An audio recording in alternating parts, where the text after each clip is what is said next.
Hotel Las Dunas, un lugar mágico en pleno corazón de la Costa del Sol, en primera línea de mar, situado en un oasis de armonía y tranquilidad, enfocado en la salud y en el bienestar de sus huéspedes. Desconecten del estrés y la monotonía del día a día y disfruten de fines de semana de relax. Estancias con programas exclusivos y personalizados de salud, rejuvenecimiento y control del peso, elegancia y bienestar junto al mar, sin renunciar a la actividad ni a la vida saludable. Descubra en Hotel Las Dunas Health and Spa, el más exclusivo de toda la Costa del Sol. Bueno, pues ha llegado el gran momento del programa de esta noche, por lo menos el más esperado por mí, no sé si por mis cuatro contertulios, acompañantes de esta mesa, que es hablar de Grande Marlaska. Cayó la ministra Maroto y la ministra Darias por el simple y mero hecho técnico de que concurren como candidatas a las alcaldías de Madrid y de Las Palmas de Gran Canaria. Han sido sustituidas, relevadas, lógicamente, por dos señores, porque si no el figura, pues incumpliría. Buah, vaya novedad, pero bueno, su propia ley de paridad, aprobada hace algunas semanas en Consejo de Ministros, ya saben, el 40-60 y tal, y se hubiera tenido que cepillar políticamente dentro de pocos días, pues algún ministro, ¿no? Ahí para equilibrar, se hubiera nombrado alguna ministra. Por cierto, qué mal se tiene esto, no se lo había comentado porque ayer la información me pareció una chuminada campestre, pero como lo ha contado en varios sitios, se lo contó a Carlos Cue en El País y lo ha contado en más sitios, yo dije, esto no puede ser, no es 28 de diciembre y no puede, y menos ella puede ser tan puntos suspensivos de decirlo, pero no, parece ser que es cierto, que le había ofrecido la cartera a Adriana Lastra y que Adriana le había dicho que no, con lo cual el señor Miñones que merece todos mis respetos, pues hombre, no sé si la sensación tiene que ser muy agradable o no, pero bueno, la política tiene estas cosas. Bueno, la noticia, decía el llorado Jaime Canmani, la noticia ya la sabe, sigue de ministro Chávez, esto hace 30 y tantos años, la noticia ya la saben, sigue de ministra Belarra, sigue de ministra Montero y sigue de ministro Grande Marlaska. Leía esta mañana una crónica fabulosa que os recomiendo de Alberto Pérez Jiménez, que es un tío fenomenal, un periodista de Voz Populi, que llegaba a calificar a Marlaska, y no creo que sea excesivo. Cito la fuente, porque como luego hay mucho canalla, digo, porque luego pretenden utilizarlo para el mal, que nos graba y estas cosas y tal, cito la fuente, que es una columna de Alberto Pérez Jiménez en Voz Populi. Marlaska, el tonto útil, decía en alguno de sus párrafos, de Pedro Sánchez. Y hombre, a la luz de lo que ha ido tapando y encubriendo este ministro, anda que no ha generado follones y ahí sigue el figura.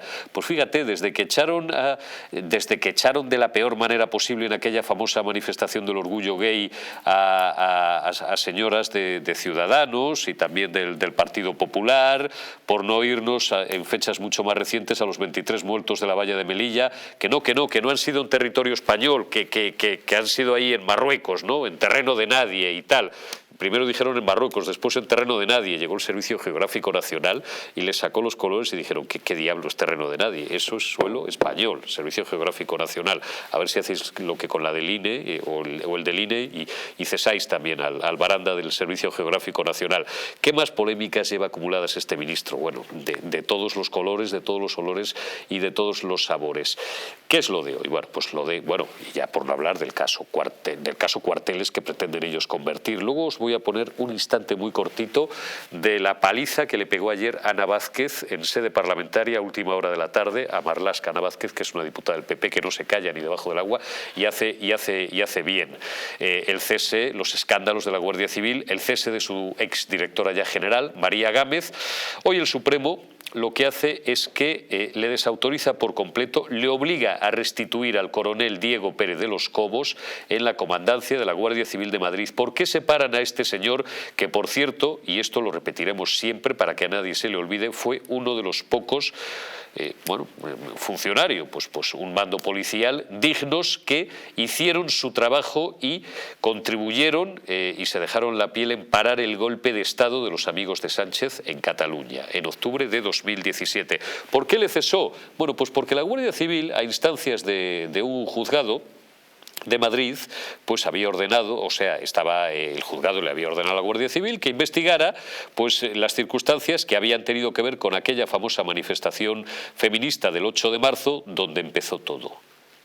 Es que no lo podemos nombrar porque en YouTube nos pegan el estacazo, donde empezó todo. Ya sabéis lo que empezó en aquella famosa manifestación que comenzó siendo el mayor infectódromo de todo lo que vino días y semanas después. Bueno, pues ¿qué hace el ministro del Interior y para qué utiliza a los responsables de la Guardia Civil? En este caso su directora general, María Gámez, pedirle datos. ¿Eso qué es? Eso es una ilegalidad. Y Pérez de los Cobos, coronel Pérez de los Cobos, dijo que Verdes las iban a segar, que eso era una investigación que estaba sometida a secreto judicial, que estaba llevando la Guardia Civil por mandato de un juzgado y que él ni tenía por qué ni podía darle esa información ni a su directora general, ni al ministro del Interior, ni al presidente del Gobierno, que en último término seguro que también tenía mucho interés, no sé si como presidente o como secretario general del PSOE, ni al Sursum Corda, que bajara y se lo pidiera, y se lo cargaron. Adujeron falta de confianza. Hoy, pues esto fue el 2020, ¿no? Casi 3 años después, o 3 años después de este asunto, el Tribunal Supremo ha puesto las cosas en su sitio. Estos tíos la tienen, la cara, tan de cemento armado y tan duro que todavía hace unas horas salía Marlaska. Vamos a empezar por el total de Marlaska, luego abrimos el debate y vamos escuchando más testimonios del día. Marlaska decía esta tarde, me ha parecido ver que eran los pasillos del Senado, que él no se siente desautorizado y que persisten las razones por las cuales se retiró la confianza a Pérez de los Cobos. Hombre, como decían en mi tierra, perdonen el casticismo, que tampoco es tan malsonante, aquí a veces hemos utilizado expresiones peores, pachulo mi pirulo. Marlaska. Solo brevemente para deciros, bueno, si quieres hacerme la pregunta y contesto. Buenas tardes. No, simplemente decir que las razones objetivas que determinaron la pérdida de confianza y lo que se considera por parte del Ministerio falta de idoneidad para la asunción de un puesto de responsabilidad fundado en la confianza por parte del coronel Pérez de los Cobos se mantiene en la actualidad. Dicho eso, evidentemente respeto absoluto, como procede en un Estado de Derecho, a cualquier resolución judicial y en este caso a la resolución del más alto tribunal. Esperemos a conocer la sentencia y las razones esgrimidas por el alto tribunal y en ese caso y en ejecución de sentencia, conforme a lo que el mismo acuerde, se adoptará la resolución oportuna en parámetros y en términos técnico-jurídicos, como siempre ha hecho el Ministerio del Interior. ¿La oposición se ha pedido su dimisión por este caso? Vuelvo a decir que no es mi intención en modo alguno dimitir. Vuelvo a repetir que las razones objetivas de pérdida de confianza y por lo tanto la consideración de la falta de idoneidad para el ejercicio de un puesto de responsabilidad se mantienen en la actualidad. Seamos todos absolutamente también diligentes en el sentido de esperar a la resolución, a conocer el contenido de la resolución del más alto tribunal y todos, evidentemente, acatamos como procede en un Estado de Derecho y dictaremos la resolución en ejecución de sentencia en parámetros técnico-jurídicos y ajustados a la resolución de la sentencia. Autocrítica de cómo ha ido todo esto. Vuelvo a referir lo mismo que he dicho anteriormente. La evaluación es que la pérdida de confianza y la consideración, por lo tanto, de la falta de idoneidad para el ejercicio de un puesto de responsabilidad por el parte del coronel Pérez de los Cobos fue la causa de su cese, se mantiene en la actualidad.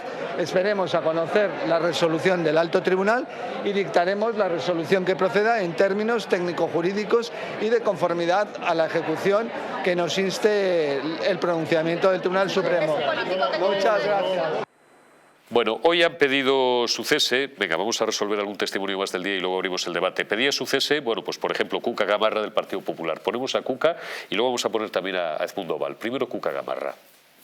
Ante la ilegal destitución política de Pérez de los Cobos, lo que exigimos, porque ya es inadmisible que esté ni un solo minuto más al frente del Ministerio del Interior, es la destitución política por parte del presidente del Gobierno del ministro del Interior. Y esta debe de ser la consecuencia directa de la sentencia que ha dictado hoy el Tribunal Supremo. Porque las destituciones políticas, que son declaradas ilegales por parte del Tribunal Supremo, tienen que tener respuestas políticas, consecuencias políticas. Y la consecuencia política debe de ser la destitución política y eso se llama el cese inmediato de Marlaska. Vamos a escuchar también al portavoz de Ciudadanos, a Edmundo Val, y abrimos el debate. Y por último, la noticia que acabamos de recibir con alegría de que el Tribunal Supremo ha estimado el recurso de casación interpuesto por Diego Pérez de los Cobos frente a ese cese que desde el primer momento nosotros calificamos de arbitrario porque pretendía nada menos que un magistrado, ministro del Interior, que Diego Pérez de los Cobos rompiera con el secreto, con la discreción necesaria del sumario judicial, actuando en funciones de policía judicial. Estamos a la espera de poder leer el cuerpo de la sentencia, pero desde luego vamos a pedir la comparecencia de Marlaska y de nuevo, una vez más, desde aquí, desde este atril, solicitamos, pedimos la dimisión de Fernando Grande Marlaska, que ya no sé cuántas le hemos pedido en esta legislatura. Y si no dimite, el señor Sánchez debería, desde luego, cesarlo por su absoluta negligencia y arbitrariedad en relación con este caso. Y contesto a las preguntas que me quieran hacer. Almudena Negro, empiece usted abriendo fuego, que digo yo que cuanto más pidan la dimisión, porque en general los presidentes son así y este con mayor motivo, por esa sencillez que adorna al personaje, al figura, cuanto más pidan la dimisión, pues más lo van a apuntalar ahí en su cargo. Válgame Dios, otra vez Fernando Grande Marlaska. ¿Y qué es lo que está pasando? Bueno, Fernando Grande Marlaska fue un gran juez de la Audiencia Nacional. Las cosas son como son, todo el mundo. Pero conocéis el principio de Peter, ha llegado al techo de su competencia cuando ha entrado en política. Porque es que llueve sobre mojado. Como tú bien recordabas, 23 muertos de la valla de Melilla y mintió. Pero es que tenemos el caso de la directora general de la Guardia Civil, de María Gámez. Yo me niego a llamarlo el caso Cuarteles porque es el caso de corrupción de Tito Berni y la directora general de la Guardia Civil del Partido Socialista Obrero Español y su marido. Pero es que tenemos el caso de Diego Pérez de los Cobos, que yo me alegro porque lo que dice hoy el Tribunal Supremo, la sección cuarta de lo contencioso administrativo, es que admite a trámite su recurso y declara nula su sustitución. Es decir, ratifica lo que dijo el juzgado contencioso número 8 en primera instancia de la Audiencia Nacional. Dice exactamente lo mismo y lo que me parece intolerable es que Fernando Grande Marlaska siga diciendo que es que Pérez de los Cobos no tiene su confianza. Claro, ni Fernando Grande Marlaska la confianza de la mayoría de los españoles. Pero es que aquí hay una sentencia judicial que ha dictado el Tribunal Supremo. Pero es que hay algo mucho más grave de Fernando Grande Marlaska, lo que ha hecho con las víctimas del terrorismo, el acercamiento de todos y cada uno de los presos. Lo último ha sido la de Chapote y su novia, hasta el punto que la Asociación de Víctimas del Terrorismo, que le había dado la medalla de la dignidad que yo tengo el honor de tener también de la Asociación de Víctimas del Terrorismo, se la había concedido precisamente por su gran labor como juez de la Audiencia Nacional, pues se la han retirado por la indignidad de Fernando Grande Marlaska. Yo creo que Fernando Grande Marlaska, si tuviera un poco de vergüenza, Fernando Grande Marlaska, válgame Dios, deberías irte a tu casa. Y si no, evidentemente debería ser cesado, pero como tenemos al gobierno de Sánchez, donde, como muy bien explicaba antes David, los equilibrios son los que son y no se puede tocar a ningún impresentable, mucho me temo que lo que tendremos que hacer es el 28 de mayo presentarle 8.000 mociones de censura al señor Pedro Sánchez y en cuanto haya generales, mandar a Marlaska, Montero, a Sánchez, a Belarra y a toda la flora y fauna a su casa. 8.130 más las comunidades autónomas. Cristiano Braun. La verdad es que parece que el manual de resistencia, en vez de escribirlo Pedro Sánchez, lo ha escrito el señor Marlaska, que lleva años en la cuerda floja. Es verdad que, como mencionaba Almudena anteriormente, cuando nombran ministro a Marlaska fue, digamos, un pelotazo, ¿no? Ese Consejo de Ministros de Estrellas que quiso el señor Sánchez montar como un golpe de efecto mediático. Y ¿quién se acuerda del astronauta ya? Ha pasado tiempo, pero seguimos recordando y dicen Marlaska era como una de las estrellas de ese nuevo gobierno de Sánchez. Y mes tras mes, caso tras caso, ha ido echándose piedras a su propio tejado y perdiendo ese prestigio que tenía anteriormente, ¿no?, con su labor de juez. A mí me preocupa actualmente la situación interna de la Guardia Civil. O sea, es decir, cómo están cabreadísimos, alguien yo te lo digo, que supuestamente jugaba y hizo mucho por la lucha antiterrorista en nuestro país, como lo recordaba anteriormente Almudena, ha ido minando la moral, digamos, y el prestigio de un cuerpo que muchos españoles apreciamos, cuyo trabajo agradecemos y que vemos en el ejemplo de Pérez de los Cobos como un cuerpo está siendo atacado directamente desde la política, desde el gobierno de la nación. Es decir, hemos visto ya lo que se le ha maltratado a nuestra policía, a nuestros guardias civiles y a la Policía Nacional con el tema de la equiparación salarial, las policías autonómicas, tal.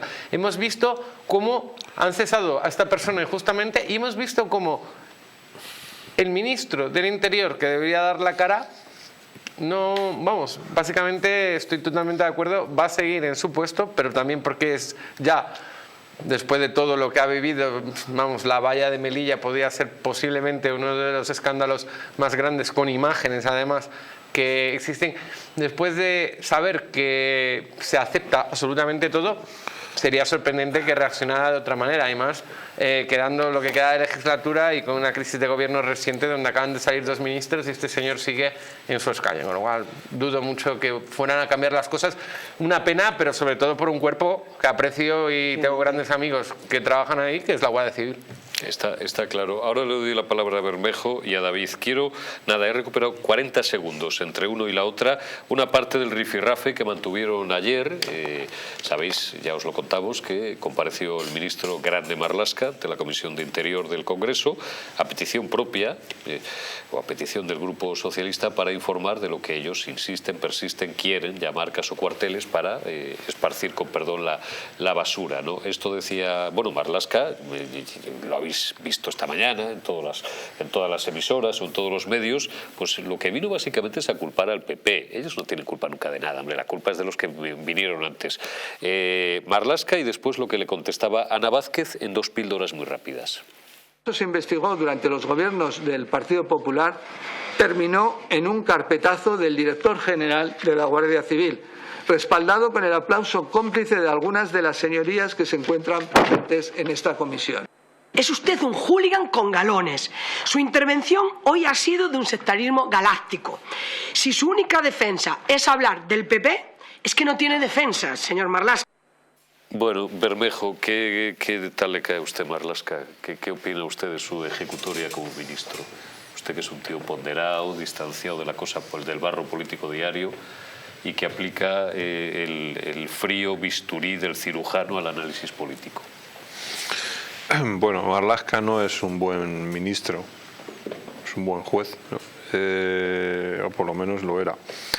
Si tuviera dignidad, que no sé si la tienes, pues dimite tú, si nadie tiene que decir que te echen ni nada por el estilo, porque esto, a ver, es bochornoso, ¿no? Que el Tribunal Supremo te diga, macho, que has destituido a una persona de aquella manera y tal. Pues hombre, eso no es un buen ejemplo, y yo creo que lo que deberías hacer es volverte al juzgado de la audiencia esa, como hizo en su día Garzón ese, ¿no?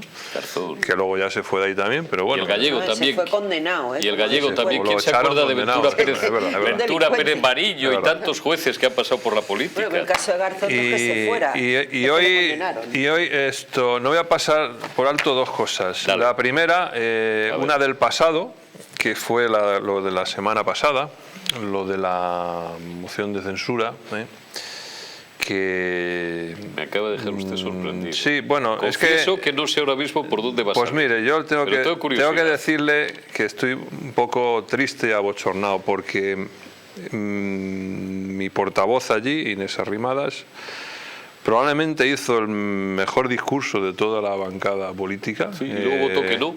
La semana pasada, porque le dijo a Sánchez hasta 40 razones por las que no debía seguir siendo presidente del gobierno. Una intervención cojonuda. Y después, pues votó que siguiera Sánchez de presidente. Es verdad. ¿No? Por lo tanto, yo estas cosas, ya me conocen ustedes, yo estas cosas pues no puedo tolerarlas, y tengo que decir que es una cosa incomprensible. ¿Cómo no le va a caer usted gordo a los dirigentes de su partido, de donde estuviera, pero sí siempre, pero está bien? Fíjese, yo creo que conociéndola votó que no porque la dijeron que votara que no. ¿Quién? La dirección de Ciudadanos. Lo que pasa es que ella sabrá por qué. ¿Arrimadas no tiene criterio? Bueno, ya, pero mira, Almu, ella sabrá por qué, digamos en este caso, ¿quién dirigió siguió la Yo no me he aprendido todavía el nombre. Siguió la señora Patricia, ¿no? Se llama Patricia Guasp y Adrián Vázquez, son dos personas las que dirigen Ciudadanos. Pero bueno, ella sabrá, allá cada cual con su reputación y sus cosas. Bueno, segundo, que no quiero dejar pasar. Hoy, por 40ª vez, la mesa del Congreso, y especialmente por la mayoría del PSOE y de Podemos, ha vuelto a prorrogar y a no tramitar la ley de enfermos ELA, que fue hace ya más de un año aprobada su toma en consideración por la totalidad del Congreso. Una canallada. No sé cómo no se os cae la cara de vergüenza. Una canallada, es verdad. Y siempre lo recordamos todas las semanas y además es pertinente que lo hagamos. David. Bueno, hay una cosa que me parece muy curiosa de Grande Marlaska, que es magistrado. Yo lo he tenido siempre por un buen juez, porque creo que lo ha sido. No ha sido un buen ministro, no todo el mundo es bueno en las cosas que le ponen, es decir, a lo mejor yo me ponen de ministro y soy un auténtico desastre, pero él era un buen juez.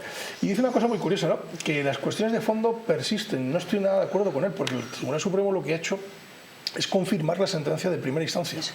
Y en la sentencia de primera instancia hay una cosa muy curiosa que viene a decir que si Pérez de los Cobos hubiese informado de ese informe del 8M a sus superiores, un delito. hubiera podido incurrir en un ilícito penal él a título personal. Claro. Exacto. Él a título personal. Entonces, Pérez de los Cobos lo que hace es decir, oiga, yo este informe no le puedo dar porque me estoy metiendo en un fregado que yo no tengo ningún tipo de responsabilidad ni tengo por qué asumir. Esto es una cuestión política, yo soy funcionario del Estado.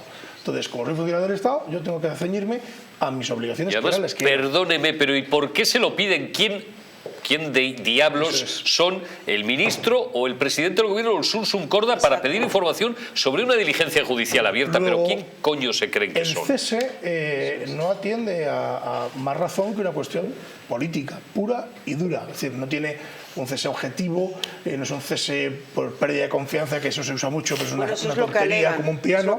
Lo de la pérdida de confianza no es tontería como un piano, porque estamos hablando de un señor que no es, con el debido respeto, el ujier de un colegio, es un teniente coronel y dirige además una sección muy importante de la Guardia Civil. Es que están hablando de un cuerpo militar.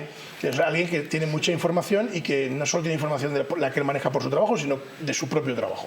Luego, no estoy de acuerdo con el ministro en que no es una cuestión de fondo, porque sí lo es, sí es una cuestión de fondo la que ha permitido esto, y sobre todo que es un cese absolutamente político. Entonces, si usted hace a un señor que el Tribunal Supremo le dice que no tenía que haber cesado porque hizo lo que tenía que hacer y le confirma que la actitud que tomó de no entregar el informe es correcta, pues usted, señor ministro, lo que tiene que hacer es lavarse la boca con agua y jabón y marcharse a su casa. No sé si quieres añadir algo, Almudena, y si no me voy a publicidad. No, quería añadir pues que Marlaska, evidentemente estáis hablando que debería marcharse a su casa. Este señor no se va a ir a su casa, porque desde que ha entrado en política no hay quien le reconozca al juez que era de la Audiencia Nacional. Es que te lo cuentan las víctimas del terrorismo, que evidentemente tú hablas con Carmen Ladrón de Guevara, por ejemplo, la abogada que lleva todos los temas de la Asociación de Víctimas, y te lo cuenta cómo ha cambiado este señor. No tiene nada que ver con el Marlaska que era juez, que por cierto se dedicaba también a pelotear al PP y esas cosas, al grande Marlaska de hoy, que es absolutamente indigno. Pero indigno, yo insisto, no solo en el caso de Pérez de los Cobos, que ha sido una vergüenza, yo creo que David lo ha explicado fenomenal, el asunto, sino con las propias víctimas del terrorismo. Fíjate, el Ministerio de Interior siempre ha sido el patito feo de los ministerios. O sea, nadie ha querido el ministerio. Es un ministerio acuérdate feo. de Jaime Mayor Oreja. Yo es un creo que feo, horrible, era el ministro mejor valorado. Donde termina llegando toda la porquería del Estado. Termina llegando ahí, al Ministerio del Interior. No, y no solamente Jaime, así como este Jorge Fernández de tu partido, y lo siento, me pareció un ministro nefasto, siempre he dicho que Zoido me pareció un ministro excelente. Y de hecho, durante mucho tiempo el ministro y no lo digo yo, lo dicen las fuerzas de seguridad, valorado por los españoles. Luego tiene mucha visibilidad. Puedes hablar del ministro del Interior, dejarme hablar de Aceves, que es de mi tierra, y con el que yo trabajé, que también lo hizo muy bien. Ángel Aceves, una cosa horrible, paisano tuyo, para que le tocó el hombre. Pero el Ministerio del Interior es un ministerio difícil, complicado. Los ministros del Interior generalmente nunca salen bien parados, nunca. Pero Marlaska es que lo está afeando mucho más, es decir, está afeando mucho más con su actitud, sobre todo la actitud que ha tenido con respecto a los cuerpos y fuerzas de seguridad del Estado, al salto de la valla famoso y la falta de respeto a todo un coronel. Porque si ponen a Yone Belarra de ministra del Interior, no te decepciona. Pero es que Grande Marlaska está decepcionando, porque precisamente de Grande Marlaska sí, esperábamos más, a lo mejor. Yo creo que tiene mucho que ver con la expectativa. La expectativa inicial era muy alta. A Izpurúa. Bueno, yo como soy muy mayor, cuando hemos empezado aquí a recordar a Jorge Fernández, a Zoido, Ángela Cebes-Paniagua, que es abulense, como don David, joder, pues ya me he empezado a acordar que de Juan José Rosón y de don Rodolfo Martín Villa, que era de León, que era casi paisano mío. Debe ser que ya somos muy viejos. Publicidad, volvemos en un instante y embocamos a la recta final con varios asuntos económicos que os van a interesar. No os vayáis.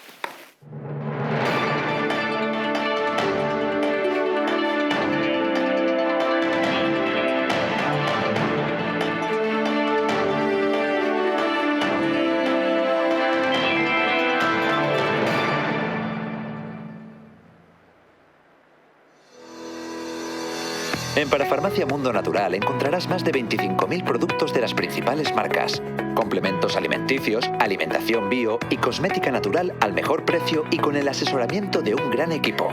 Además, regalo seguro por compras superiores a 70 euros. No lo dudes. Visítanos o haz tu pedido en el 914460000 y en parafarmaciamundonatural.es. Hotel Las Dunas, un lugar mágico en el corazón de la Costa del Sol. En primera línea de mar, situado en un oasis de armonía, tranquilidad, enfocado en la salud y bienestar de nuestros huéspedes. Desconecta del estrés y la monotonía del día a día. Estancias con programas exclusivos y personalizados de salud, rejuvenecimiento y control del peso. Elegancia y bienestar junto al mar, sin renunciar a la actividad y la vida saludable. Descubre Las Dunas Hotel Health and Spa, el más exclusivo de toda la Costa del Sol.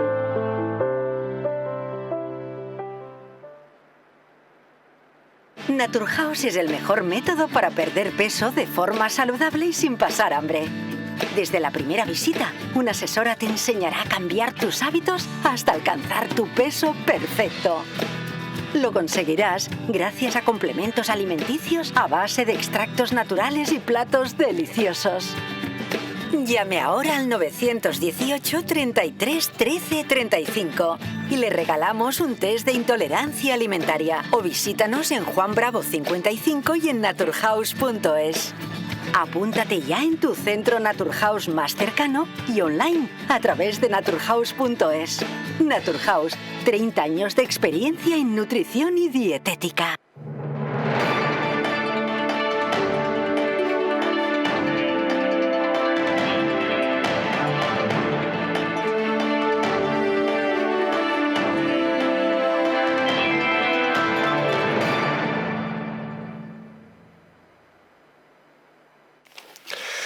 Bueno, evocamos la última media hora de estos intocables y tengo yo que recordarles que el intestino aloja una estructura que fabrica y almacena el 80% de nuestras defensas. La flora intestinal juega un papel fundamental en la defensa de nuestro organismo. Simbioline y Megaflora es un complemento a base de insulina, probióticos y vitamina B6 que aporta más de 35.000 millones de microorganismos vivos capaces de atravesar la barrera ácida del estómago y estimular la producción de recursos inmunitarios, así como de proteger nuestra mucosa. Además, la vitamina B6 contribuye al metabolismo energético normal, al funcionamiento normal de los sistemas nerviosos e inmunitarios y ayuda a disminuir el cansancio y la fatiga.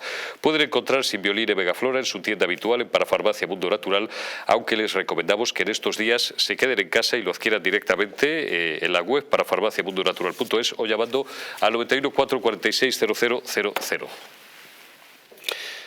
Bueno, vamos a ordenar un poco el debate. Quiero tocar varias cuestiones económicas y en los últimos minutos reservarle unos minutos al Budera Negro, que tiene cosas que contarnos de Torrelodones, que es el municipio, como saben, a cuya alcaldía concurre para las elecciones del próximo 28 de mayo. Quiero empezar por el señor Bermejo, que quiere, tengo yo interés en que nos hable en general de todo el cataclismo o no cataclismo que está sucediendo durante estos días don Juan Carlos con los bancos, con entidades bancarias muy importantes, y además quería usted hablar de algo que tiene que ver con los créditos ICO, he creído entender. Explique usted exactamente, en un lenguaje claro, sencillo y conciso, como le caracteriza a un brillante economista como usted, que además es didáctico para que le entienda a todo el mundo. Muchas gracias. Joder, usted un exagerado. La alfombra, venga. Bueno, ustedes habrán visto en las últimas 2 semanas, ¿no?, que han quebrado algunos bancos en Estados Unidos, otro aquí en Suiza lo ha tenido que rescatar el gobierno suizo para que lo compre luego el hermano mayor, y que tenemos otro, el Deutsche Bank, que es uno de los más grandes del mundo, que está también de aquella manera, y que bueno, lo habrán visto ustedes eso y ya se habrán empezado un poco a preocupar y diciendo, bueno, ¿qué está pasando?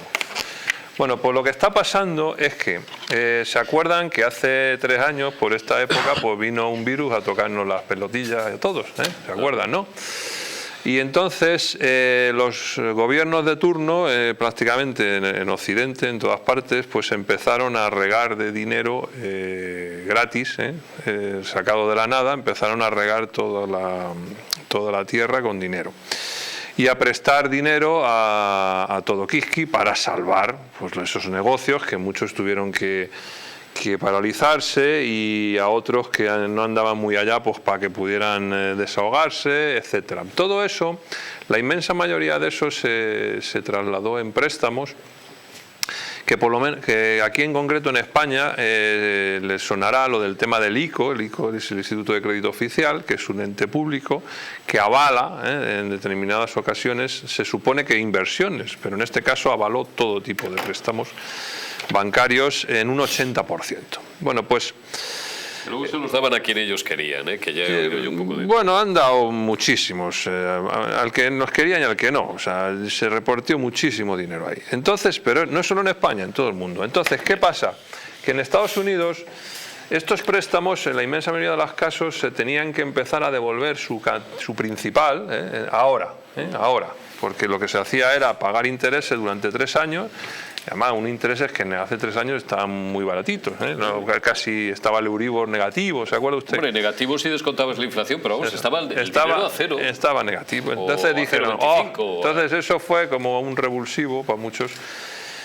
Pero ahora hay que devolver ese dinero. Entonces, ¿qué pasa? Que en Estados Unidos, por ejemplo, pues ya ha habido muchas empresas que no han devuelto el dinero, no han podido devolver el dinero, y entonces ha habido algún banco que prestó a muchas empresas de estas startups y no sé qué, pues que no tenía, como no le devolvían el dinero, pues ese banco no tenía dinero para su día a día. Entonces, ¿qué ha hecho ese banco?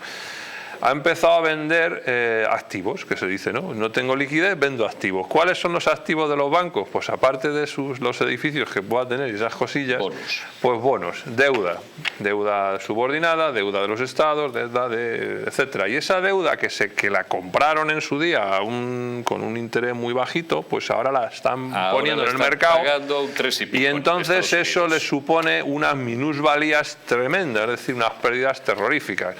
¿Qué pasa? Que los accionistas, cuando ven que su empresa en la que invierten hace eso, entonces empiezan a vender las acciones de ese banco, en este caso, y al caer la acción del banco pues un 20%, un 30%, pues entra un pánico, y los clientes de los pasivos, es decir, los que depositan ahí los ahorrillos, pues dicen, uy, voy a sacar esto de aquí antes de que todo... En fin, creo que ya me han entendido. Perfectamente. Bueno, pues eso es lo que está ocurriendo ahora, y sigue ocurriendo, ahora mismo sigue ocurriendo. Los bancos les está pasando. Pero es que aquí en España, para irnos ya a un tema más regional, la inmensa mayoría de los préstamos ICO se materializaron en el mes de mayo. De mayo de 2020. De 2020. Entonces, ¿qué pasa? Pues que... O sea, cumplen 3 años dentro de nada. Pues que dentro de un par de meses, muchísimas empresas no van a poder devolverlo. ¿Y qué va a pasar? Y eso ya se sabe. Y eso ya se sabe. Y los bancos ya lo saben. Y van a tener que empezar a vender activos para generar liquidez. O lo que ya están haciendo, le están diciendo al Banco Central Europeo, por favor, denos usted liquidez. No nos suba más los tipos de interés. Y preguntas que yo me hago que no soy economista. ¿Eso no hay obligación de provisionarlo o provisionarlo solo hasta un punto? Cuando se provisionan, a ver, hay una obligación, tú puedes provisionar un porcentaje relativamente razonable de impagos, que no es muy grande, pero a medida que ya vas viendo que no te pagan, pues entonces tienes que ir provisionando los que no te pagan. El asunto se endiabla por la subida de tipos, que no ha terminado todavía, que a su vez es un proceso que ha comenzado para intentar atajar la inflación. Exactamente. Eso es lo que está endiablando el asunto. Es que no quedaba otra. Ya. Bueno, porque pero que todo o sea, al final ya lo dijimos hace meses. Una tormenta perfecta. Ya lo dijimos hace meses. Sí. En 2023, a mitad de 2023, habrá recesión. Caerán miles y miles de empresas y de familias, precisamente porque había que luchar contra la inflación. Lamentablemente van a caer por estas subidas de tipos. Y lo que yo le avanzo es que en mayo va a haber turbulencias bancarias serias en España. Me está usted animando mucho. Yo que me iba de aquí a cenar, a darme un homenaje a mí mismo, creo que no lo voy a hacer. O sea, que es que esto a lo que se va a tener que enfrentar Sánchez le va a pasar lo mismo que le pasó a Zapatero en el 2010. Vaya lío. Oye, vamos a saludar un momento, que lo tengo ya por Skype hace unos minutos, a Eric Encinas. Seguimos hablando de economía, les vamos a seguir animando a ustedes mucho, ya verán. Eric, muy buenas noches, ¿cómo estás, amigo? Buenas noches, Eurico, y también a la mesa. Bueno, oye, Eric, he leído, y te agradezco mucho que estés conectado siquiera unos minutos a estas horas de la noche con nosotros, he leído una cosa porque intento leer todo lo que puedo, pero el tiempo es finito y limitado, como los recursos en economía, pero que te agradezco mucho que me hayas hecho notar. Es una información del Economista. Pasadme el pantallazo si lo tenéis por ahí, y si no, pues lo voy yo contando. Eric, Cataluña lideró en 2022 la fuga de empresas y Madrid la captación. Es un titular de estos que a lo mejor no es muy impactante, pero es completa y absolutamente informativo.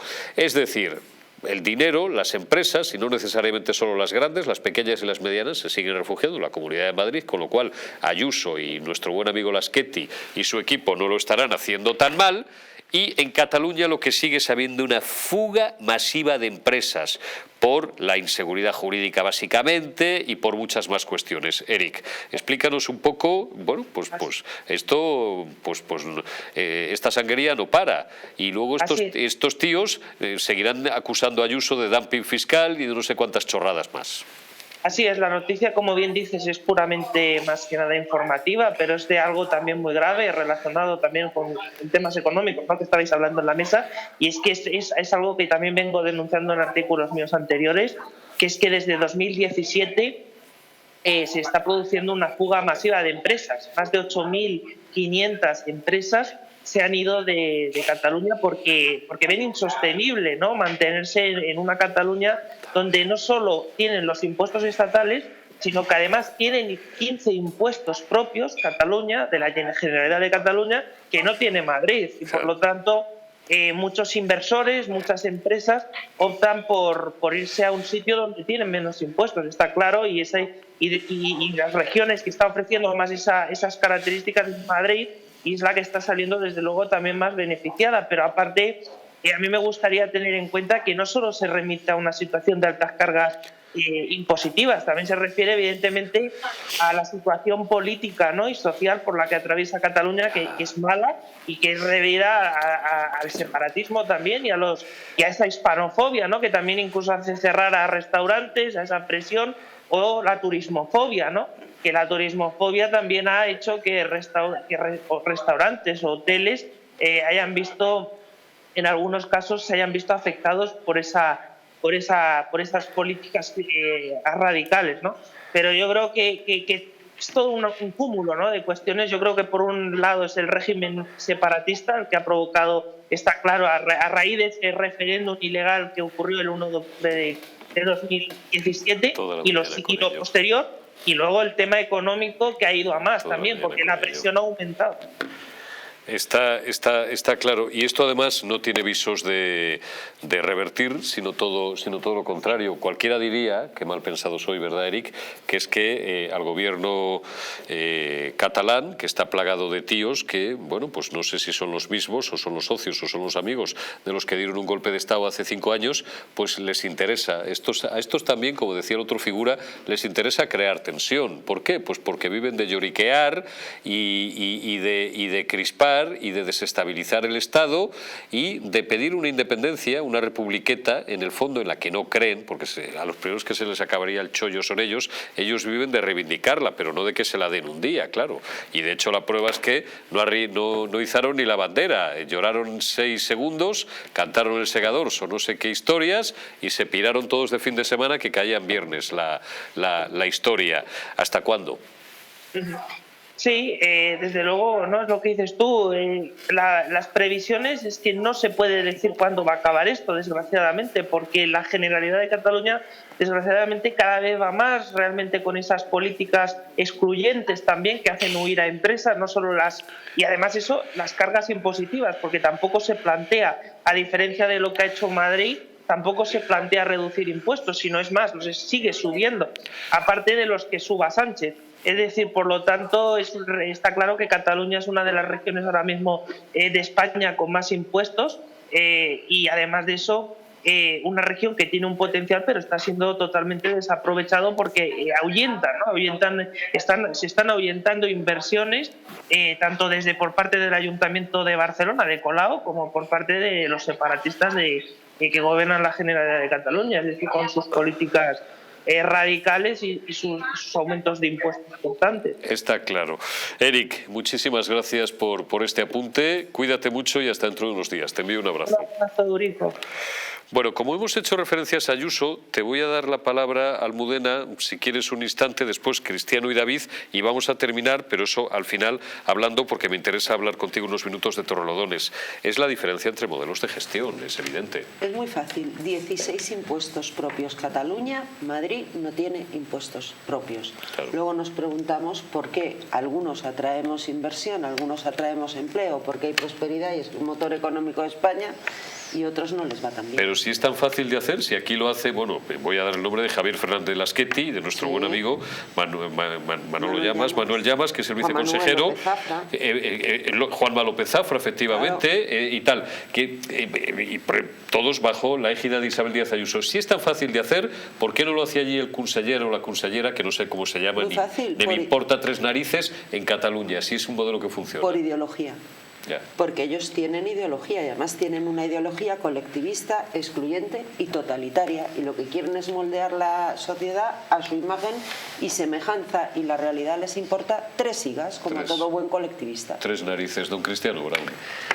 Sí, hombre, la verdad es que en un país con comunidades autónomas donde tenemos mucho que aprender de reducción de burocracia y no tener 17 sistemas distintos, anteriormente hablábamos de los problemas que tenía la justicia con sistemas distintos en distintas comunidades. Pues bueno, vemos ahora impuestos distintos en distintas comunidades, burocracia distinta en distintas comunidades.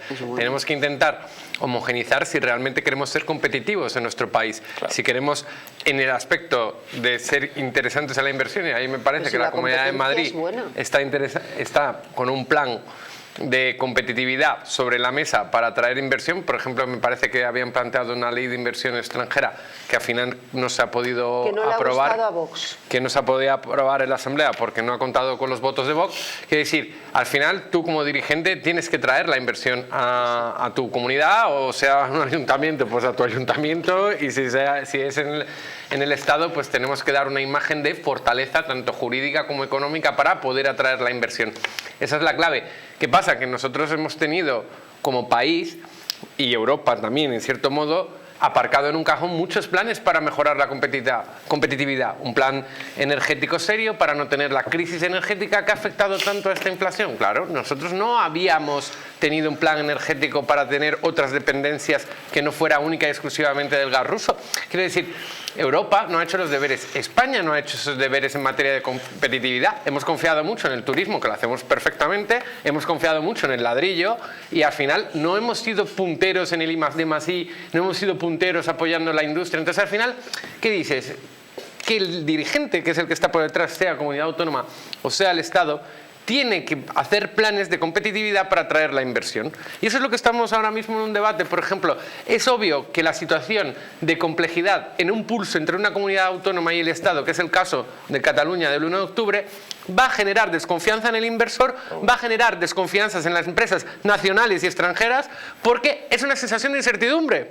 Y es blanco y en botella. Es decir, y es más, si hay una comunidad al lado que dice, no, espera, que yo te bajo. Es que ya no solo Madrid, es que Zaragoza, que está a la vuelta de la esquina, también Valencia se ve beneficiada. Valencia se viene beneficiada. Islas Baleares. Pero es que esto ya lo hemos vivido. ¿Os acordáis de cuando, en fin, yo recuerdo siempre, por razones que no vienen al caso, personales, y que algo he conocido, el caso, por ejemplo, de Luis Solarra. Y no voy a ir a la vertiente que todo el mundo recuerda a Luis Solarra. Un empresario pujante y tal, no sé qué, pero muchísimos empresarios que hicieron muy grande el País Vasco, ya bien entrados los 80 y tal, y se iban a Miranda de Ebro porque estaban, pero a Miranda de Ebro digo, porque estaba al lado, a la Comunidad Autónoma de Castilla y León, a Burgos, o algunos, bueno, se venían a Madrid, lógicamente. No sé qué miserable, qué canalla dijo el otro día una estupidez en Twitter y tal, diciendo que no había habido fugas de empresas, ni de empresarios, ni de dinero. Ah, sí, sé, un empresario muy conocido, no lo voy a citar, que había sido antes político y creo que era del Partido Nacionalista Vasco. Y alguien le contestó, y bien contestado, una cuenta anónima, o sea, vamos, un ciudadano corriente, le dijo, usted se ha dado pocas vueltas por la Moraleja, porque anda que no conocemos a gente que se vino a vivir y bueno, como eran gente adinerada, pues oye, se compraron un chalet en la Moraleja o en otras zonas de Madrid. Si algo teme el dinero es la inseguridad. Está claro. Y cosas como lo que sucedió en Cataluña el 1 de octubre, eso crea una inseguridad jurídica que hace que las empresas salgan corriendo, es lógico, pero además las empresas están para ganar dinero, donde haya una menor fiscalidad, que no quiere decir que seas un paraíso fiscal, evidentemente será más atractivo para las empresas. Y con la competencia es buena. O sea, es decir, creo, si no me he equivocado, claro, y ahí corrígeme. Aquí pagamos impuestos, ¿a que sí? ¿A que pagas impuestos? Por supuesto. Claro. Bueno, no te va a decir que no. No, es que parece, tú oyes hablar a algún nacionalista y parece que en Madrid no pagamos impuestos. No, pero quiero decir, y además, o sea, estaba viendo la propuesta esta de atraer inversiones extranjeras. Creo que era, si traslada tu residencia fiscal a Madrid y la mantienes durante un mínimo de 6 años, ojo, que tienen una serie de condiciones, que si no pierdes las ayudas, quiere decir... Y no era inversión extranjera, era inversión del exterior. Puede ser un español que se haya ido a vivir 20 años fuera o un tío de Burgos que llevase X tiempo fuera, así. No, a ver, yo creo que es responsabilidad de los dirigentes, y me voy hasta un pequeño municipio. Si tú puedes traer empresas potentes a tu municipio, si tú puedes, si tienes un plan estratégico de municipio y lo quieres poner en marcha, tienes que pelear por él. Claro. Entonces tienes que buscar las medidas para ejecutarlo. O sea, eso es lo mínimo. David, qué importante es la seguridad jurídica. Mucho. Es decir, es una máxima, es decir, el dinero huye de la inestabilidad y huye sobre todo de la falta de seguridad jurídica. Es así, al fin y al cabo estamos hablando de inversión, que es dinero. Entonces aquí tenemos un economista que de esto sabe más que yo. Pero lo que sí que es cierto que si la Comunidad de Madrid en este caso da una cierta solvencia para las inversiones con respecto a otras comunidades, como es la de Cataluña, pues lógicamente está blanco y en botella, ¿no? Ahí entraríamos en las rivalidades entre territorios, ¿no? A mí me gustaría hablar de la rivalidad nacional más que de la rivalidad entre comunidades, pero esto es un hecho, con lo cual, pues bueno, es así. Si lo trasladamos a la base municipal, qué importante es que los municipios estén bien gobernados. En Madrid pues contamos con municipios y zonas donde entra esa industrialización, donde las empresas tienen cabida, ¿no? Y aquí tenemos una candidata al Ayuntamiento de Torrelodones que luego nos lo explicará. Luego nos lo explicará en los últimos minutos. Remátame tú, porque claro, tengo un economista en la mesa, me has hablado de otra cosa, pero líamela un poco, Bermejo, polemízame un poco con el modelo Ayuso. No te voy a quitar la oportunidad, que te va a contestar además al modelo. No vamos a personalizar. No, vamos a ver. Venga, vamos a hablar de... Vamos a ser claros. Hoy, no sé mañana, hoy las comunidades autónomas, las competencias que tienen, ¿vale?, que básicamente son la sanidad, la educación y los servicios sociales y alguna infraestructura, poco más. Justo las que no deberían de tener. Poco más, sanidad ni educación. Las que no deberían tener. Sobre todo educación. Bueno, eso para otro día. No influyen prácticamente en la decisión de que los inversores, digamos, ahí mejor o allí mejor. No. Yo se lo digo de forma objetiva, o sea, no... Hombre, pueden influir en decir me voy. Eso sí.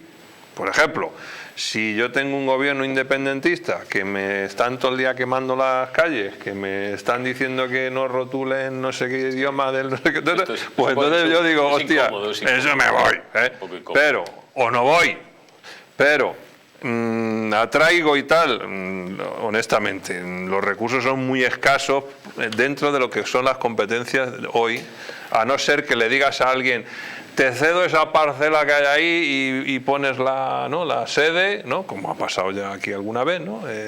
Por ejemplo, en nuestro pueblo, donde vivimos Cristiano, ¿Lo puede usted poder y yo y Almudena, pues un día alguien decidió ceder un parcelón del copón para hacer la Federación Española esa, ¿no? Allí esa, que eso fue un escándalo de cojones. No sé por qué. Pero bueno, hay forma y forma de hacer las carretera cosas. de Burgos que de Nacional 6. Pero eso es lo que le digo, que mejor que yo. porque luego sale Isabel, por ejemplo, y dice y presume de datos de empleo en Madrid y no sé qué, pero luego sale al lado de su partido diciendo qué desastre el paro que hay en España. ¿Me entiende usted lo que le quiero decir? Almudena, remátame este balón, que me van a quedar 6 o 7 minutos para hablar de el rótulo de Vox impulsará la inversión en toda España. Yo pediría a Rocío Monasterio que ponga el programa, lo lea y se entere, porque en la Asamblea de Madrid acaban de tumbar la atracción de inversión. Ese rótulo, y ponedme el total de Iván Espinosa de los Monteros, porque es verdad que ese rótulo lo he puesto yo, he sido yo en este caso. Pero que está muy bien puesto, no es una crítica al rótulo. No, si no es una crítica, pero hay una cosa que quiero explicar, que no he explicado nunca, y que nadie, cuando digo nadie me interprete mal. Mi responsabilidad aquí es más limitada de lo que parece, y en los últimos tiempos desgraciadamente me he visto obligado a veces a explicarlo, no por nada, simplemente porque es el modelo que se ha elegido o que me ha venido dado y punto y tal, ¿no?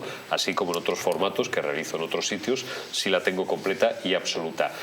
Yo no suelo pongo los rótulos, pero a veces veo rótulos en YouTube que no me parecen ni bien ni mal, simplemente que no son rótulos que no pongo yo. Esto no lo he aclarado nunca y me parece pertinente porque a lo mejor algún entrevistado que viene por aquí le deja perplejo. Este sí lo he puesto yo y os voy a explicar por qué. ¿Por qué? No, ya sé que está bien, pero al final hemos terminado hablando de otra cosa porque hemos empezado por crisis bancaria y tal. Ponedme el total, por favor, de Iván Espinosa de los Monteros, porque el rótulo tenía que ver con esta declaración de Iván.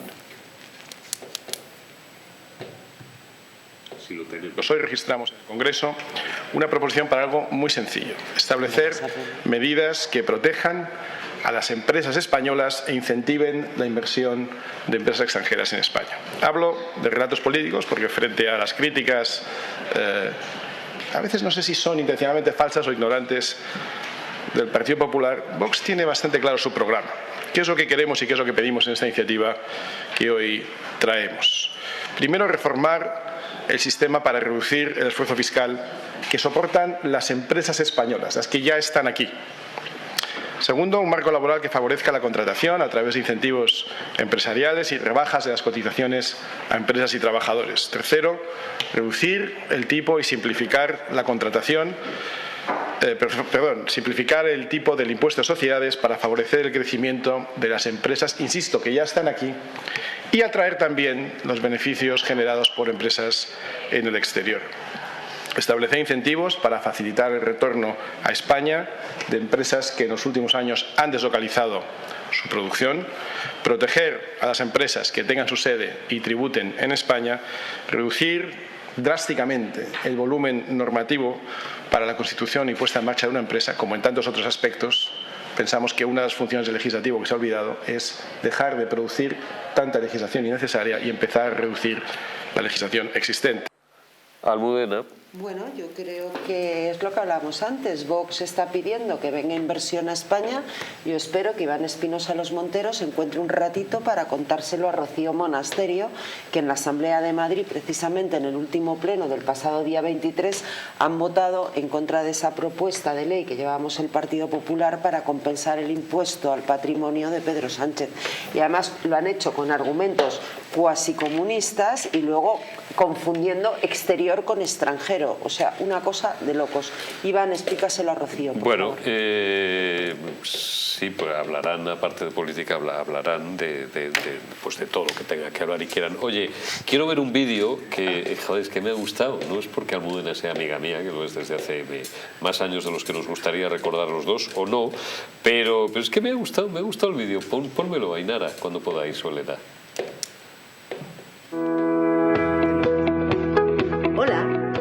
Almudena Negro, candidata del Partido Popular a la alcaldía de Torrelodones, ese magnífico lugar donde tú elegiste vivir. Soy periodista, una profesión que amo, pero en 2019 lo dejé porque creo en el proyecto, principios e ideología de la presidenta Isabel Díaz Ayuso. Desde entonces, con toda la ilusión y ganas, soy diputada en la Asamblea de Madrid. No me gustan los políticos que nos dicen cómo tenemos que vivir, que nos dividen entre buenos y malos vecinos.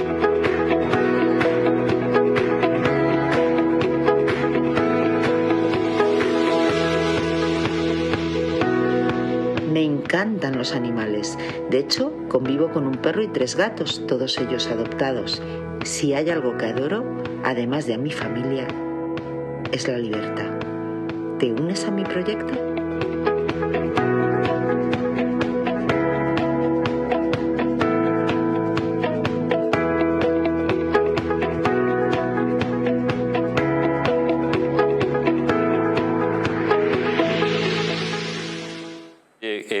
Almudena, que me están entrando unas ganas de la leche de censarme en Torrelodones e irme a vivir ahí. Pues te irías a vivir a un sitio magnífico de la Pero solo si eres tu alcaldesa, ¿eh? Claro, porque el problema está en si no soy yo alcaldesa, porque ahora mismo lo que está gobernando en Torrelodones es el desastre. Y fíjate, es que esta semana estoy entre triste y enfadada. A ver. Empezábamos el programa hablando de la ministra portavoz del gobierno utilizando las instituciones para dar un mitin. Bueno, pues es algo que hace también el alcalde de Torrelodones, el señor García Plata, que esta semana ha buzoneado como alcalde y con el sello del ayuntamiento un escrito contra el Partido Popular. ¿Y eso quién lo ha pagado? No lo ha hecho por su partido, sino firmado con el sello del ayuntamiento. ¿Y eso quién lo ha pagado? Porque esas cosas lo pueden han pagado rayar un poquito todos los vecinos. La legalidad. Entonces yo quería aclarar, nosotros por supuesto hemos contrabuzoneado, eso sí, pagado por el Partido Popular y las cuotas de sus afiliados, claro. Pero quería aclarar, ¿esto de qué va? En Torrelodones hay un sitio que es maravilloso, que se llama Las Marías, donde hay un paisaje verde alucinante y donde en el año 86, o sea, hace 50 años ya casi, se declaró urbanizable. Vecinos por Torrelodones gobierna desde el año 2011, ¿verdad? Pues en el año 2014, que yo no entro ni salgo y se hicieron bien o mal, Elena Biurrun, que era la alcaldesa de Vecinos por Torrelodones, firmó un plan especial. ¿Cuál es el problema? Que se han puesto a urbanizar ese plan especial. Y como el señor García Plata construye campos de rugby que no cumplen las medidas, se dedica a cambiar cuarteles de la Guardia Civil sin tener en cuenta que son bienes demaniales, en fin, todas estas cosas que hace el señor García Plata, pues han cargado un montón de árboles y se ha montado la de San Quintín. Por eso este señor quería echar la culpa al Partido Popular, que se había gobernado en el 86, que si patatín, patatán. Entonces yo quiero decir aquí que esto es una culpa invigilando el ayuntamiento, porque bastaba con las aceras retranquearlas un poco para no tener que cargarte todos esos árboles centenarios, ese arboricidio que ha causado el señor García Plata, que además se hubiese ahorrado el buzonear con dinero del ayuntamiento insultos al Partido Popular. Estamos hablando del mismo señor que cuando hace un carril bici desde el minifútbol al puente de Utarelo se cepilla 91 pinos, del mismo señor que se ha cargado en la calle Real 34 árboles, del mismo señor que ha dejado Prado Grande hecho un desierto y del mismo señor que hoy está presumiendo de haber abierto la calle Joaquín Ruiz Jiménez y se ha cepillado 7 moreras y ha puesto un alcorque así pequeñito, a ver si plantamos un pinito pequeñito, y que se cargó el pinsapo. ¿Sabes lo que es un pinsapo? Sí, perfectamente. Pues un pinsapo histórico de Epifanio Velasco y que ha sustituido por una plantita así que ha comprado en Verdecora. Pues este señor es el que se permite el lujo de buzonear contra el Partido Popular a echarle la culpa de su desastre. Esto es lo que gobierna Torrelodones, así que estoy que vamos, que trino. Bueno, si alguien quiere, no sé, me queda un minuto de programa. Oye, ¿no os dan ganas de iros de Las Rozas, iros a vivir a Torrelodones? No. Yo he vivido muy cerca de Torrelodones, pero cuando vivía en Las Matas, ahora sigo viviendo en Las Rozas, Las Matas pertenece a Las Rozas, pero es un pueblo que siempre me ha encantado. Y lo que me acuerdo, cuando estaba en la universidad, yo iba de Las Matas muchas veces a estudiar a la biblioteca de la calle Real de Torrelodones, porque era como una casa antigua así, y era como mucho más tranquila, y en Las Rozas tenía ya la biblioteca un poco masificada, y me acuerdo de haber estudiado ahí gran parte de la carrera, porque solo iba a la biblioteca. Macho, erais, perdónenme, ya son las 12, lo puedo decir, erais un coñazo, porque erais los que requerís siempre silencio absoluto, y una biblioteca nunca llega a un silencio absoluto. Cuando te acostumbras a estudiar en biblioteca es muy complicado luego volverte a casa, y yo solo iba a la biblioteca de la universidad cuando no me sabía algo bien, porque entonces había que preguntar a los compañeros, pero normalmente estudiaba yo solo en Torrelodones. Fíjate, los de la colonia, perdonad un segundo, no tienen tanta suerte, llevan 5 años para abrir una biblioteca, la inauguran el otro día y no tienen sujetas las barandillas. Vaya por Dios. Pueblos los nuestros, como el tuyo, Pedro Bernardo, que me pasé yo unos días en las vacaciones justo antes de la pandemia. Qué sitio más maravilloso, mira que conozco bien Castilla-León. No había estado Pedro Bernardo es muy maravilloso, pero además yo que vivo en Madrid por obligación, por no me queda más remedio, que soy de pueblo, yo sí me iría a vivir en un sitio como Torrelodones. Es maravilloso. Sin duda, vamos, si pudiera lo haría, desde luego. Me tengo que despedir. David Gómez, Juan Carlos Bermejo, Almudena Negro, Cristiano Brown, muchísimas gracias, y gracias también a todos ustedes. Mañana más y mejor. Cuídense y hasta mañana.